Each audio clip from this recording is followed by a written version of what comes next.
Yo, what's going on, everyone? Mitch here. What up for you guys today? It's going to be one of my longest commentaries, and at the same time, it's going to be one of my most personal commentaries that I'm ever sharing with you guys. So, as you guys can tell by the title, I'm going to be talking about the worst day of my life, which is today's date. So today, May 5th, 2015, actually marks the 9-year anniversary of the day that my father, a 17-year-old veteran of my local police service, was shot and killed in the line of duty. And to this day remembered as a hero, not just by me, but by my city and everyone else who knew him. So guys, keep in mind, this isn't the easiest commentary for me to talk about. I did want to share it with you guys, just so you guys kind of know a little bit more about me. And yeah, so the gameplay in the background is completely irrelevant, so if you guys want to open up a new tab and just listen to the commentary, that's fine with me. If you guys don't want to listen to the full commentary, that's also fine. It's just, I just wanted to let you guys know, like how I grew up and stuff like that. So thank you to anyone that does stay for the entire commentary. And keep in mind that I'm not doing this for sympathy. Like, I don't want you guys to feel bad for me for this video. The only reason why I'm doing it is just because of the date and just kind of to remember him. So that's the only reason why. If you guys want to leave any comments, please feel free to. But keep them smart comments. I'm going to delete any comment that I find, you know, just not respectful or anything like that, just because I'm not going to put up with it today. So yeah, like I said, I'm not doing this video for views or anything like that. I'm just doing it to respect my father. So hopefully you guys can too. If you got, like I said, if you guys want to click off, feel free. But to anyone that does stay, thank you. So what I'm going to be doing is that I'm going to be going over the entire day, kind of reliving it to give you guys my experience of what happened.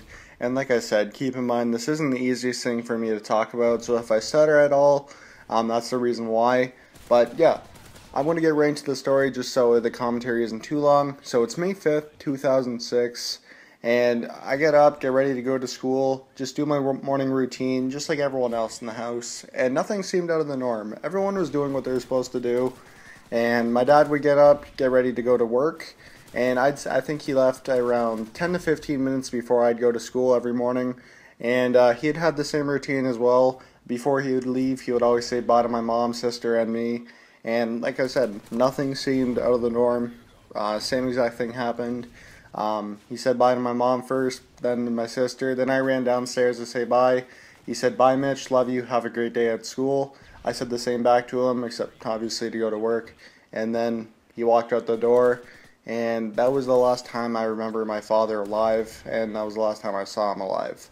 So that part is, I'm never going to forget that part. I'm never going to forget him saying, "Bye, Mitch, love you, have a great day at school."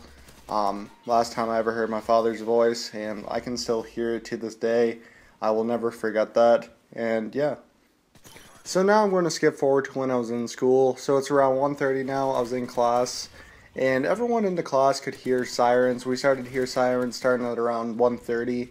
And it wasn't like sirens like one or two going past the school. No, like it was constant sirens for a good like 5 minutes. Everyone was kind of confused on what was happening. But since we were so young, we didn't really think anything of it. But then out of nowhere, the school went into lockdown. Principal came on the PA, announced that we were going into lockdown mode.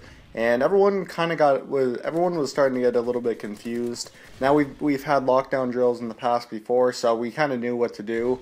But we didn't really think that it was like real, I guess you can say. But all we knew is that we were getting to miss out on class. So everyone was kind of excited. We didn't really think anything of the actual lockdown. We didn't think of what could have possibly been happening outside. But basically, we were just getting to miss out on class, and that was everyone's thinking. So everyone was kind of getting excited. We were all having fun. And this lockdown, it just kept going. Honestly, an hour passed, like 2 hours passed, and then it finally passed when we needed to like leave the school, or when school was supposed to end. And that's kind of when the fun stopped. Everyone was just kind of getting irritated then. We're like, "Can we go now? Can we go now?" But they weren't letting anyone out of that school, and they were being really strict about that. And then probably one of the weirdest parts of the day, well, now that I look back at it, obviously it's not that weird, but I was called out.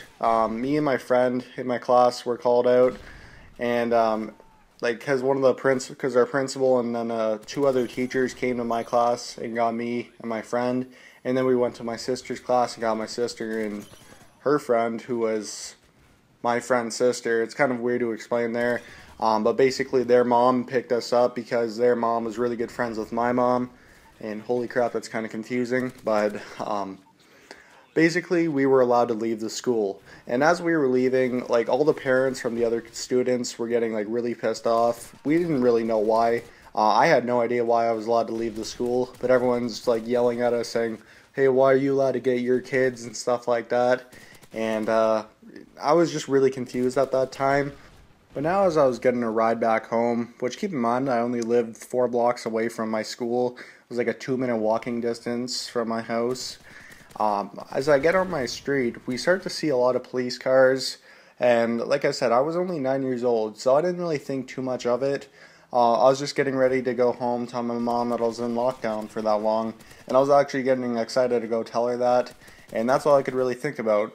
And then as we get to my actual house, because we lived basically in the middle of my street, and there was police cars almost all the way through.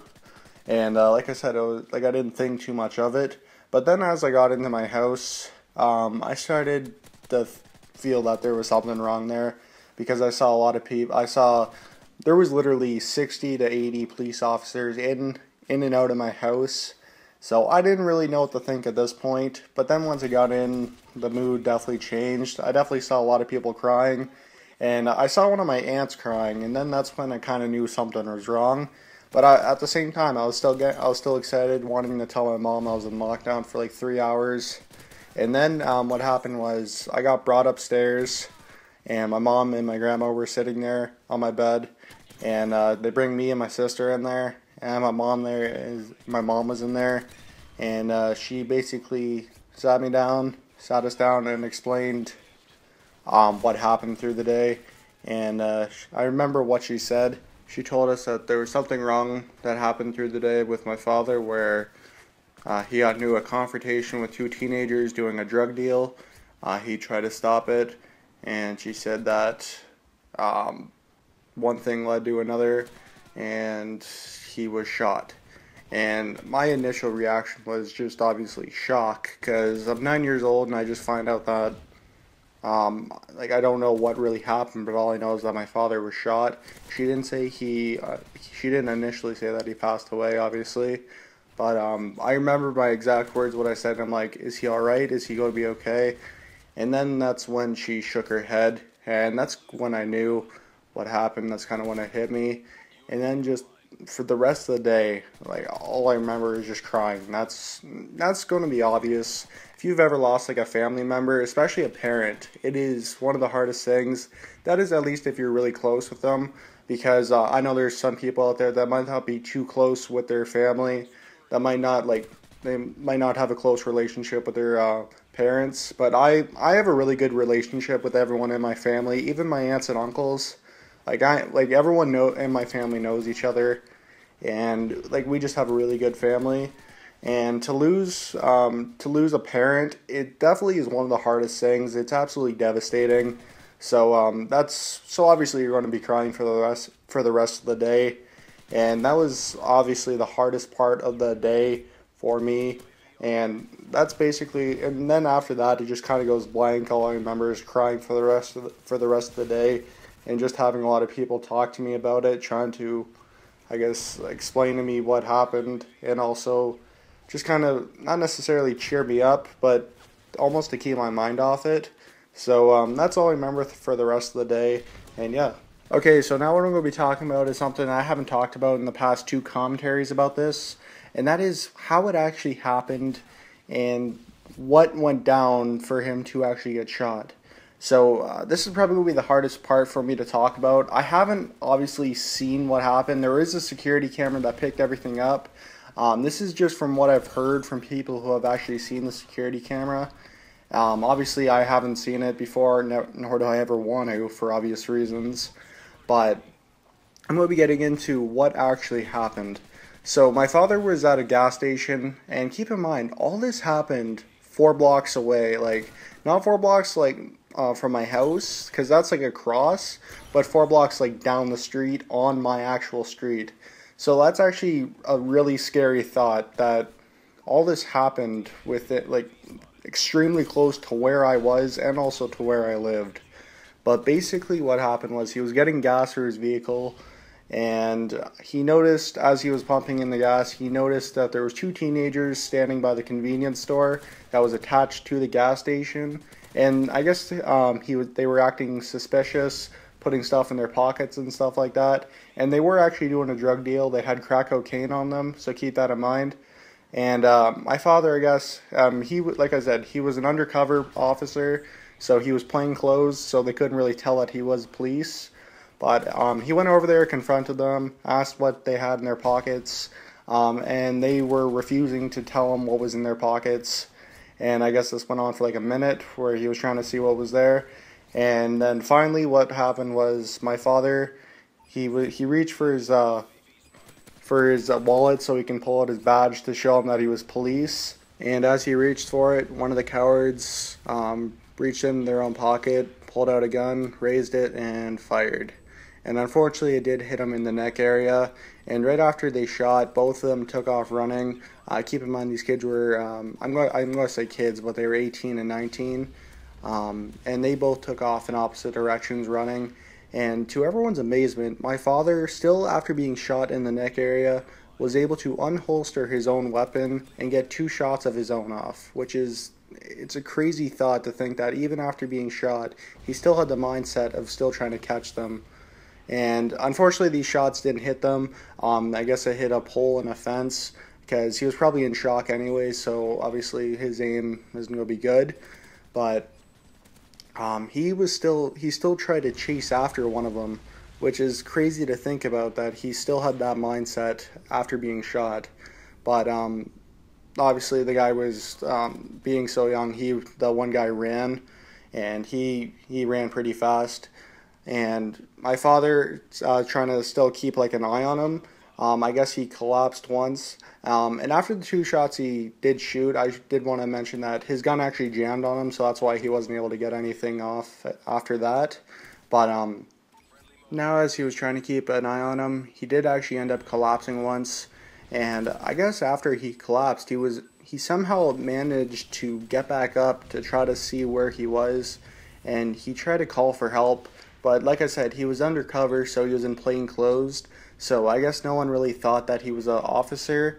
So no one initially actually came over to help. I'm not too sure how long he was there, how long he was calling for help. But soon after, he did end up collapsing on the sidewalk, and that was when he passed away.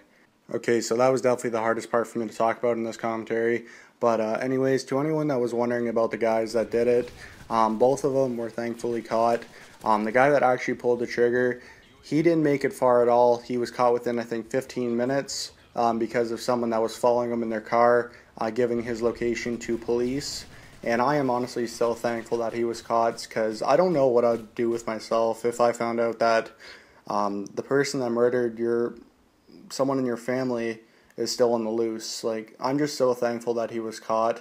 And to the other guy that was kind of involved with the drug deal, he didn't really have anything to do with like the shooting, but he actually made it a good distance away. I think he made it 40 minutes away, because he ran along the railroad tracks before he was finally caught by an undercover police officer as well. So I'm just so thankful that both of them were caught. And yeah, so anyways guys, that has been the story of the worst day of my life. Thank you so much to anyone that has actually stayed for the entire commentary. Like I said, sorry if I stuttered throughout it, or if I kind of repeated myself at all. I kind of did it in like different parts, so if you guys noticed anything, like any like different change of voice throughout the commentaries, that's why. And this is probably going to be my last video on the subject for a while. It's not my favorite thing to talk about for obvious reasons, so if you guys ever talk to me on Xbox or stuff, please don't bring it up at all. If you guys want to like leave a message or something like that, feel free, but just try not to bring it up. I don't mind talking about it, but like I said, it's not my favorite thing to talk about. And my uploads are going to be just as normal now. Like I said, the only reason I did this video is just because of the date. So I might do another commentary on like stories about them in the future, but that's not going to be for a while. So anyways, thank you guys once again for watching. It's been Mitch, Crakrz, and as always, have a great day. I'm out. Peace.